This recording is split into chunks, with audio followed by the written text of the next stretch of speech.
ایران کے بندر عباس پر حملہ۔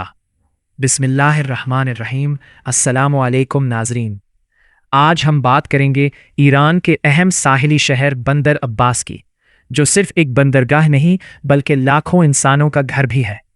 جب بھی اس شہر پر حملے یا کشیدگی کی خبریں سامنے آتی ہے تو دنیا کی توجہ اس کی اسٹریٹجک اہمیت پر مرکوز ہو جاتی ہے، لیکن بہت کم لوگ یہ سوچتے ہیں کہ ان خبروں کے پیچھے عام انسان کن مشکلات سے گزرتے ہیں۔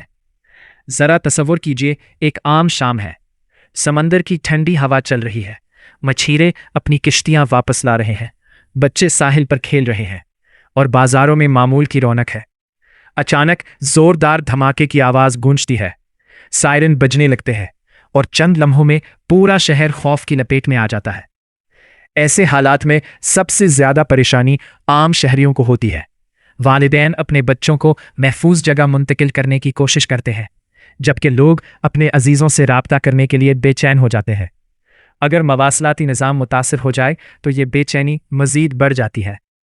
بندر عباس کی بندرگاہ ہزاروں لوگوں کے روزگار کا ذریعہ ہے۔ یہاں کام کرنے والے مزدور، انجینئر، ڈرائیور اور ملاح روزانہ اپنے خاندان کی کفالت کے لیے محنت کرتے ہیں۔ اگر بندرگاہ یا اس کے آس پاس کے علاقے متاثر ہوں تو سب سے پہلے یہی محنت کش اس کے اثرات برداشت کرتے ہیں۔ صرف عمارتیں ہی نہیں گرتیں بلکہ بے شمار خاندانوں کی امیدیں بھی ٹوٹ جاتی ہیں۔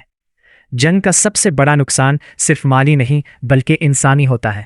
زخمیوں سے بھرے اسپتال، اپنے پیاروں کی تلاش میں بھٹکتے لوگ اور خوف میں زندگی گزارنے والے بچے اس حقیقت کی یاد دلاتے ہیں کہ ہر تنازع کا سب سے زیادہ بوجھ عام شہری اٹھاتے ہیں۔ بندر عباس صرف ایک تجارتی شہر نہیں بلکہ ایک قدیم ثقافتی مرکز بھی ہے۔ یہاں کی روایات، سمندری زندگی اور مقامی ثقافت اس شہر کی پہچان ہے۔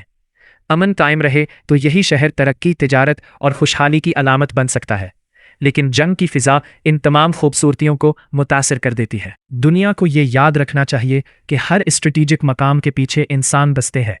امن، مکالمہ اور برداشت ہی وہ راستہ ہے جو خطے کو مزید تباہی سے بچا سکتا ہے۔ اگر آپ کو یہ معلوماتی ویڈیو پسند آئی ہو تو ویڈیو کو لائک کریں، اپنے دوستوں کے ساتھ شیئر کریں اور ہمارے چینل کو ضرور سبسکرائب کریں تاکہ آپ تک مستند اور اہم معلومات بر وقت پہنچتی رہے۔